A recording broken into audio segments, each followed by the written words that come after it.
never dove into, but it's something that I think is really important, especially if you ever want a home. You want to own a home, you own a home, you want to own more homes. Well, then you need to know how to be self-employed, how to be a business owner, and still be able to qualify for mortgages. I mean, there was a time with the 2008 mortgage crisis where this was really hard. Is it still hard? Is there a way to get a home loan? If you are self-employed, what's the best way to do it to get the best rates? I don't know. That's exactly why I brought Alejandro on here today to teach us. So, being self-employed and being a self-employed listener, you work really hard to create your business, right? And you want to own your home. But unfortunately, a lot of people that own businesses don't qualify because they're self-employed. So how can you actually get access to the mortgage capital you need? Well, that's exactly what we're going to be diving into. So Alejandro Szita and his team are here and are experts on just this. Now, he's actually discovered that those normally ignored and overlooked within the real estate loan market can succeed with his little known secrets. Now, he specializes in helping self-employed and agents understand the mortgage market and access deals that many brokers didn't even know existed. And his results speak for themselves. Alejandro, thanks for joining us. Thank you, Ty. Thank you for the wonderful introduction. It's a pleasure to be here, and thank you for giving me a voice to your audience. Yeah, and I appreciate it. And it talks about your results speaking for itself. So how do you do? What kind of results do you have with helping business owners and self-employed entrepreneurs actually be able to get home loans? We get routinely calls from people that have been denied mortgages all the time. They usually call us as the last resort. And I would say every single person, except one person in the last 15 years, we've been able to get them a loan. That single person that we were not able to get them a loan, it's not that we were not able to get them a loan right there and then, but after a year, she will qualify to get a loan. So it is perfectly possible to get a loan as a self-employed, or even if you are like a successful artist. We've helped a lot of successful artists also get a loan. And then the number one problem that we see is this: the successful artist, the successful self-employed person, the successful business owner, initially, they are completely 100% convinced that they can get a loan. They go to the bank, they go to the credit union, they go to the bank, which they think they have a relationship with. And this is where the actual nightmare begins. When the bank, they think they have a relationship because they have an account there, maybe they've had it for like 5 years. I have even a successful business owner, we're doing a loan right now, who had an account at a major bank for 20 years. So he thought he was set. And he sells tens of millions of dollars of product every year. So this is like a medium-sized business owner. He was denied on a technicality, and this happens over and over and over. And I'm sure that you know, because you told me that you used to work on the mortgage business as well. Yeah, and you know what I don't understand? Here's what I don't understand, is that the majority of wealth in this country is from small business owners, from people that own businesses. So why the heck would this be the most ignored segment? Because it is. Like, the people that struggle to get the money the most for mortgages, I found, are in large part are people that are self-employed or don't have W-2 income. So why do most people ignore this segment of the market, considering we are the majority of wealth? Like, you'd think everybody would want to cater to us, but it doesn't happen that way. It doesn't happen. We are the 6%. I like to call us, we are the 6%, not the 1%, but the 6%. Because according to a survey that I read, business owners account for 6% of the borrowers. When I say borrowers, I mean people that apply to get a loan. Even though we are only the 6%, we are 90% of the economy. Like you said, we move everything. However, when it comes to the number of loans that bankers get, we are an actual minority. So many years ago, around the 70s or the 80s, the bankers made a choice. They said, look, we can help 90% of the people. We can save a lot of money on costs. And they decided to automate the process of mortgage lending. They went after the W-2 employee, and they realized and they knew that the business owner was going to fall through the cracks, but they didn't care because they added the numbers, and they realized that they would make so much money automating the process for W-2 employees that they took a very peculiar and I would say niche product, which was giving a loan to a W-2 employee, and they made it the product. This is terrible, in my opinion. I'll tell you why, because the regulations, the laws, everything they talk in Congress, everything that is out there supposedly to regulate the lending market takes into account and assumes falsely, in my opinion, and that the W-2 employee loan is the standard by which all of other loans have to behave or have to abide by. So now you have a very niche, very specific, very particular kind of loan that is the yardstick by which everything else is measured. And that's why everyone else that is not a W-2 employee has a hard time qualifying, because a loan is more than 50% rules. You would think that because you make money, because you have a healthy income, because your credit is not too bad, because you pay your bills on time, you would think that all that would easily qualify you to get a loan.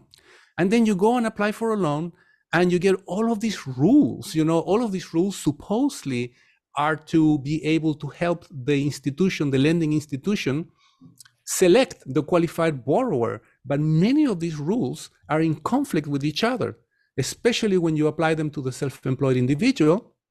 And now you get the opposite result. You get the result that a very well-qualified person that can afford a home is basically not qualified. And the nightmare begins, because it's not a question about common sense. It's not a question about whether you make or not make the money. It's a question about whether or not you can follow these rules. It's how you package the mortgage. It's what information you present. So we'll go through this funnel of rules, and at the end of it, you're going to get a mortgage. It's interesting. I was just doing a live stream before this, and this is exactly what I talked about was, in business lending, the number one thing lenders care about is, can you pay them back? The likelihood you'll pay them back, right? And what you're talking about defies conventional logic when it comes to lending, because you have somebody that can prove they have the money. They have great credit. They have everything that clearly shows that they are a low risk, and yet they're still considered to be a high risk or even completely ignored in the actual mortgage market. So what is it that really creates the problem? Is it that their standardized system requires pay stubs, W-2s, and we don't have it because we're self-employed? Like, what is the problem where we don't fit into their cookie cutter rules? I will give you an example that before this podcast, I was addressing this morning with a bank executive. We have a borrower that we're working on. He makes about $1 million a year. His company sells about $20 million in income. However, because of the profile of this borrower, we decided to use tax returns. Usually for self-employed borrowers, we don't use tax returns, because once you use a tax return, you are invoking a set of rules by which most self-employed people would not qualify.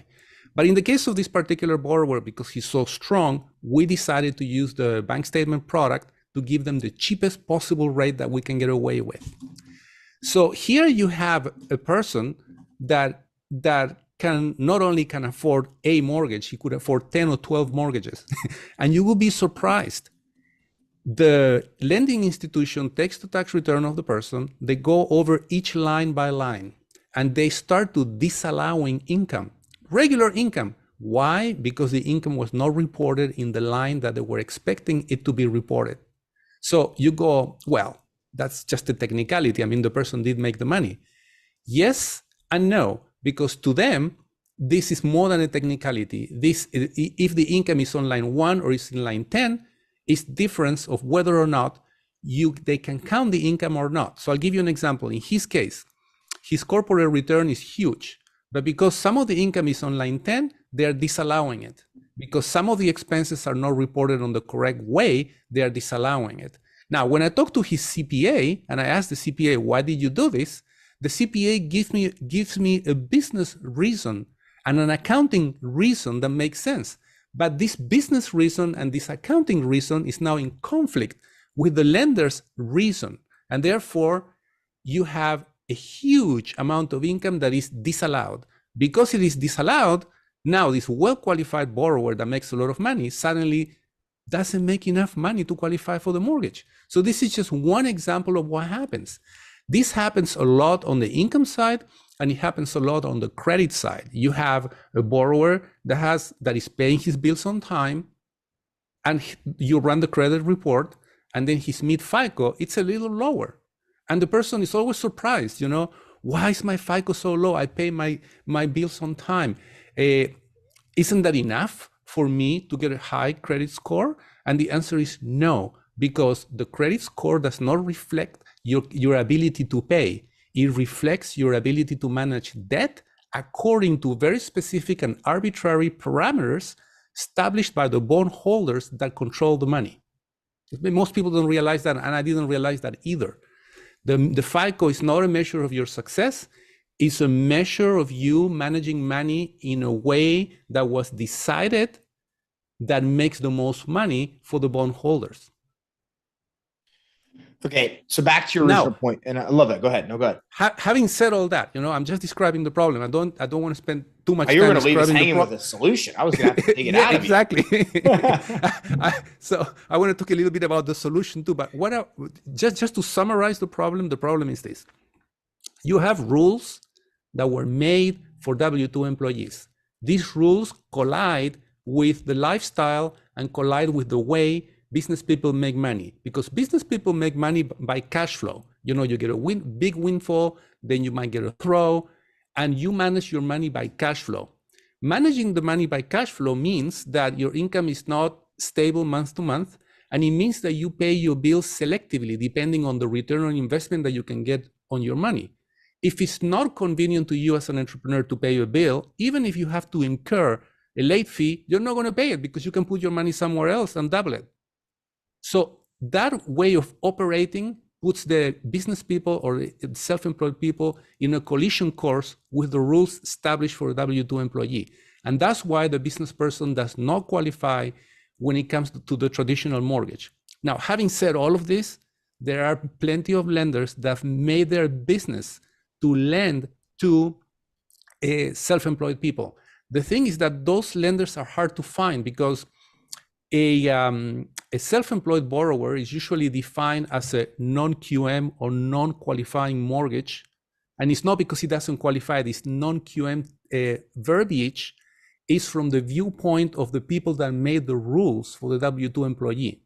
So you have those loans take more time.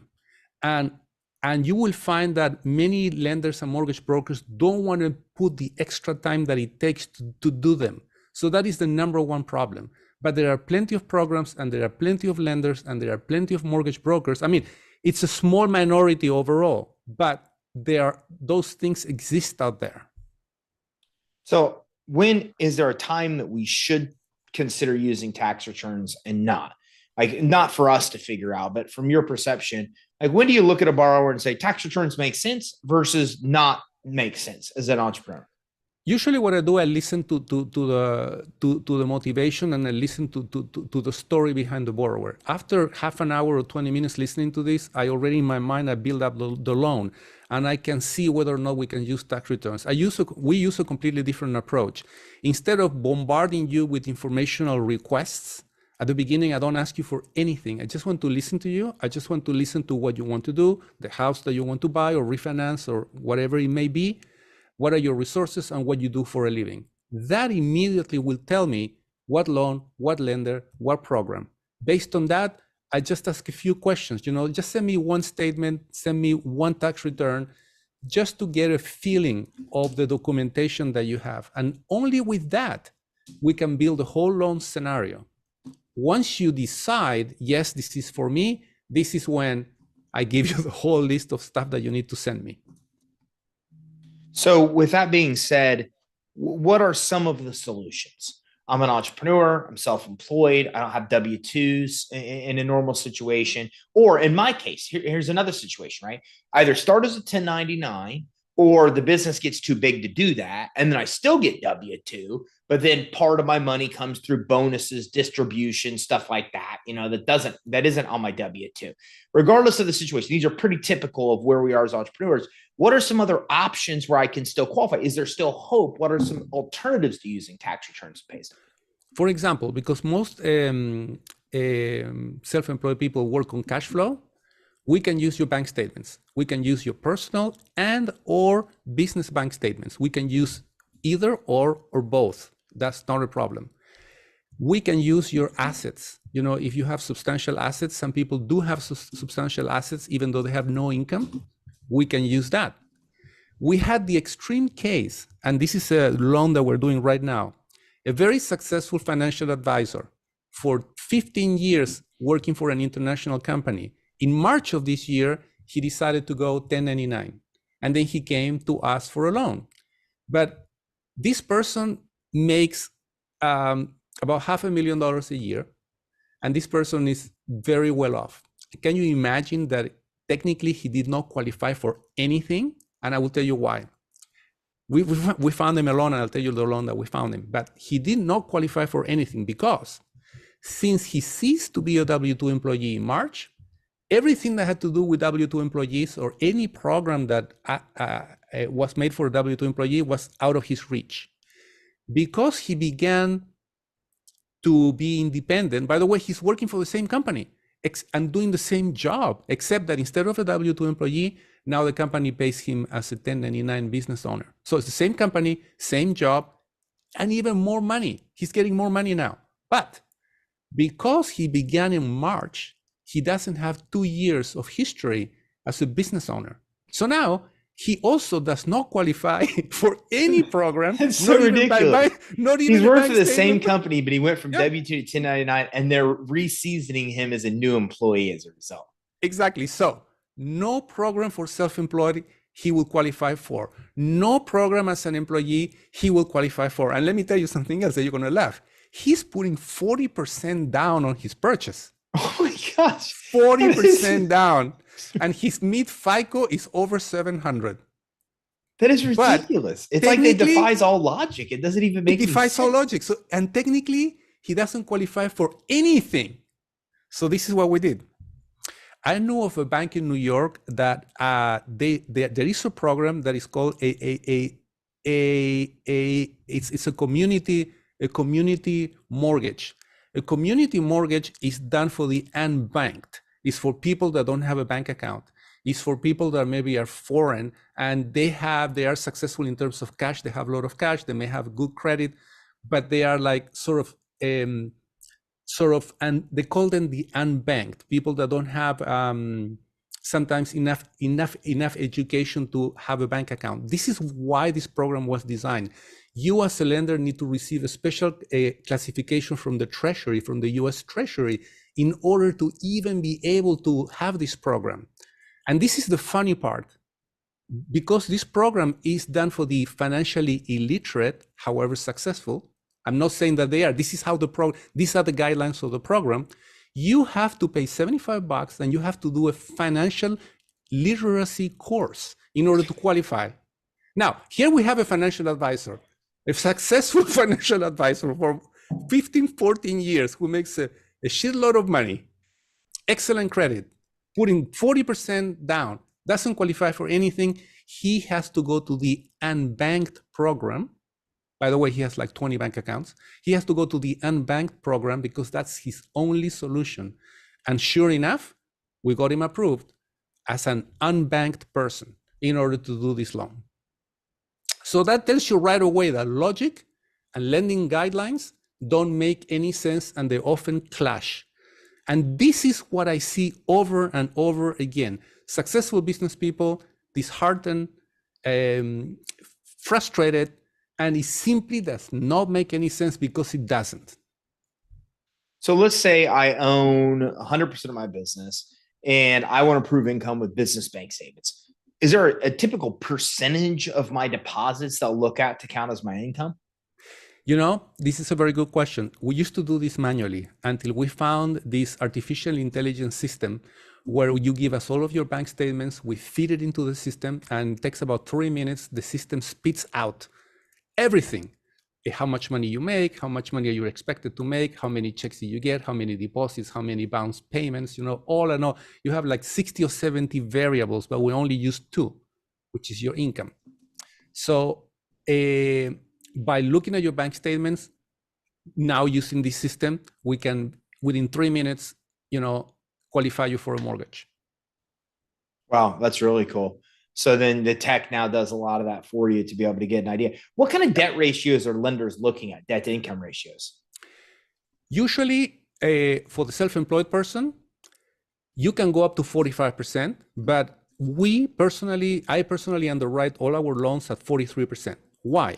Because a loan journey, even if they conditionally approve you, other things are going to come up. So I want to have a little bit of a safety margin. So I would say about 43. We can go all the way up to 45, but I would say about 43. If you are a regular W-2 employee, because we do W-2 employee loans, and you are buying like a conforming, I mean, your loan is quote unquote a conforming loan. Again, all these words, conforming, non-QM, all of these words don't mean anything. These are classifications made by the people that created the rules for the W-2 employee. So I just want to make that very clear, because I don't want people to be confused. But the so-called if you're a W-2 employee and you do a so-called conforming loan, we can go up to almost 50% debt to income ratio. But for the regular business owner, it's about 43%. Okay. And that makes perfect sense. What about down payment? Like in these scenarios, what kind, because I'm a veteran, right? So VA loan, typically, if I fit their rules, I can get 100% financing. Now, thanks to Trump, I could buy like $1 million property and still get 100% financing if I can prove my income, I think. Yes. And FHA requires like 2.5%, 3% down, something like that. So very low down payment if we fit the rules. In some cases, a conventional mortgage, maybe 80% loan to value. I think you could speak to that. But what kind of loan to value can we expect? What kind of down payment, if we're a business owner, we need one of these alternative ways of verifying your income? What kind of loan to value roughly can we maybe expect to get?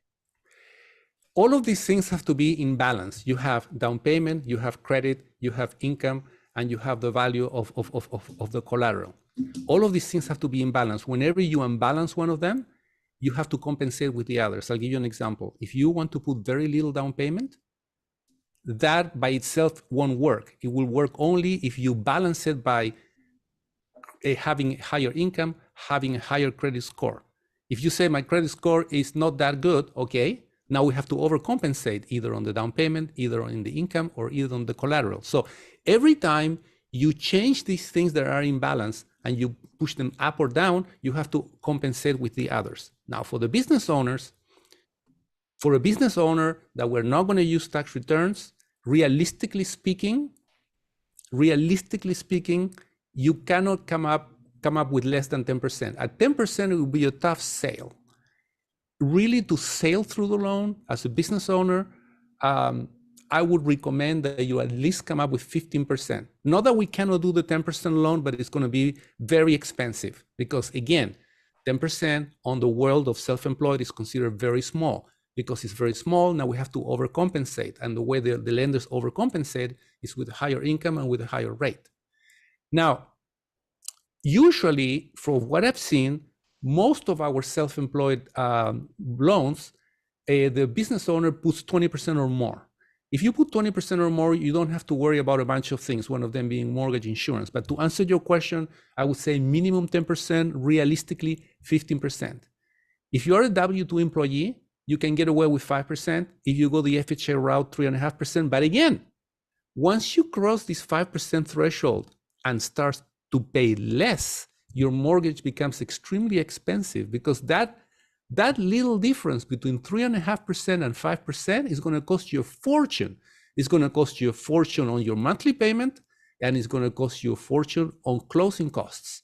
So most people that we deal with, between 3.5 and 5, they can put 5 or more. So we always say, at least put 5%. You're going to save yourself a bundle in terms of payment and closing costs. But most of our W-2 employees, by the way, loans, the minimum that I've seen mostly is 10%. You hit on a very important factor I talk about all the time, and it's called compensating factors. And I tell people about compensating factors all the time when it comes to lending. And you described it well, right? I mean, there's all these strengths, and if you have strengths, it can offset the weakness. So if your weakness is you can't prove income and you have strength like good credit, then that helps offset the weakness. If your credit's bad and you can't prove income and these these things start stacking up, then it hurts you. From what you do, what are compensating factors? Like, what are some examples? Like, I know one is a larger down payment. Another, as you mentioned, is credit score. What are some other factors that contribute to help compensate for us being self-employed and having a harder time proving income? Buying something that you can comfortably afford. So if your income allows you to pay a $10,000 a month mortgage and you go for a $6,000 a month mortgage, that's more than a compensating factor, because really a mortgage, the mortgage payment, you're leveraging your income. So you can go all the way and leverage it to the max, or just leverage it to a point that you're comfortable with. So a compensating factor is your income. Usually for self-employed people, it's income and it's assets. That's what I've seen. How do you know what lenders? You're really good. You're in California, Southern California, and Yes. you're talking about lenders in New York. How do you figure this stuff out? There's thousands and thousands and thousands of lenders out there. Yes. So how do you figure out these ones that will do these unique niche programs that work for your clients when so many others can't? You know, at the beginning, when I started in this business, I didn't know. So I started to call lenders like crazy. I called and I called and I called and I called. Now that I'm in the industry and that I know a lot of people, I get them by referral. Like this, like this loan scenario we were discussing of the gentleman that can really qualify, but because he's not he's a newly 1099 employee and he's not a W-2 employee now, he doesn't qualify for anything. I called the bank in New York and I said, hey, I have somebody to send you. And they said, Alejandro, I'm sorry, we don't do it anymore. We lost the US Treasury classification, but there is someone else in Southern California that does it. They did not remember. Calling another friend that I have at another lending institution in San Diego, he said, you should try these people because they do it. And that's how I've been finding these people, that's how I've been finding them. It's a trial and error. It's trying to get a relationship with them, and it's word of mouth within the lending industry. That's how I usually find them. Can you help people all over the country, or where's your area of borrowers need to be from for you to help? We're licensing in California, in Florida, and now we are applying to get a license in the southern states, meaning Alabama, Georgia, Tennessee, and I believe there is one more that I don't remember. So we're going to end up being licensed in Florida, Alabama, Georgia, Tennessee, and California. If people are listening or watching and are not in one of those states, what's your advice for being able to find someone as brilliant as you to be able to help them if they're from Indiana, where I'm originally from? Well, if you have a business loan being defined as you're buying a property that you're not going to live in it, we can still do the loan on another state. There are only like 3 or 4 states where we can't, because even to make a business loan, we have to be licensed. One of them is Oregon. I forgot the other ones. But if it's what they call a non-primary residence, meaning you're going to buy it to rent, you're going to buy it to make some kind of money, you're going to buy it and you're not going to live in it, we can still help you. However, if you are on those states like Oregon, where there is nothing that we can help you, then what I recommend is calling different mortgage brokers and call the ones that they say that they specialize on the quote unquote non-QM. And again, non-QM means non-qualified mortgage. But this term qualified mortgage does not mean that you're not qualified. It means that the mortgage does not follow the rules of the W-2 employee. Alejandro, where can everybody go to be able to learn more about you, learn more about what you do, and learn more about being a self-employed borrower that's trying to get a loan? The first thing is the best way is to go to our website, which is www.prosperitylending.us. Prosperity, like something prosperous, prosperitylending.us, or write me an email. Write me at info@prosperitylending.us. That is the best way. Okay, prosperitylending.us. Okay, perfect. Yes. Thank you so much for coming on with us today. I really appreciate you sharing and helping a lot of us overcome one of our biggest concerns, which is like being able to own a business and still be able to get a home loan. So thank you so much. Thank you, Ty. Thank you for having me on your show. All right. So listen, if you are listening and watching this, let me just say you are nuts if you even think about going into a bank and getting a mortgage, period. I don't care if you can prove your income. It's ridiculous.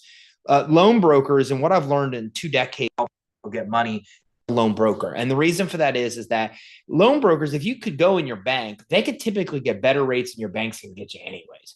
And if you can't go and get financing through a bank, if you're not in this cookie cutter scenario, then brokers are just, especially a really good one like what we found here with Alejandro, they can do things that will make bankers' heads spin. Like they don't even understand how it's done. I know, I lived in that industry. And like Alejandro said, I would spend late nights calling bank after bank after bank, sometimes 100 banks to find a solution for one person, and then build relationships with these banks to get deals done that typically wouldn't get done. You are just shooting yourself in the foot if you don't work with a good broker, especially if you are running a business, you're self-employed, you're not going to have the normal income verification. You're not going to foot in the cookie cutter scenarios. A lot of people may even tell you don't even qualify for a home loan.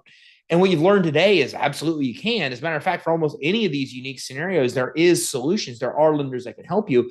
And somebody like Alejandro is the one that connects that bridges that gap between you as the borrower and going out and finding that solution that can work for you. So here's what you want to do. Go to prosperitylending.us, prosperitylending.us. And that takes you to Alejandro's website. And there's a ton of cool stuff in here. You can learn about the services, but you can also access their resources, guides, podcast interviews, his book, as well as our blog that answers a lot of the common questions that we have. So even if you're not ready for a mortgage now, you want to go to prosperitylending.us and you want to bookmark it. You want to save it. You want to create a file, however you save things, for when you are ready for a mortgage, you know to come back here and give them a call. Even if you don't think they can help you in a particular state, give Alejandro a call, because I bet you, even if he can't, he still could probably give you guidance on where to go to find a solution. Even if he can't help you, he probably can help you where you are. So go to prosperitylending.us. This is the golden ticket for you to be able to get a home loan as a self-employed borrower. Thank you very much for tuning in. Make sure you check it out. This website's awesome. And Alejandro, by the way, that's a really good picture of you too. I love the picture. So everybody else, check out Alejandro's picture right here on the page. And also make sure you check out the resources there as well, so you can get yourself set up to get the home of your dreams, to also match the business of your dreams that you're building. Thanks for tuning in. Make sure you visit prosperitylending.us.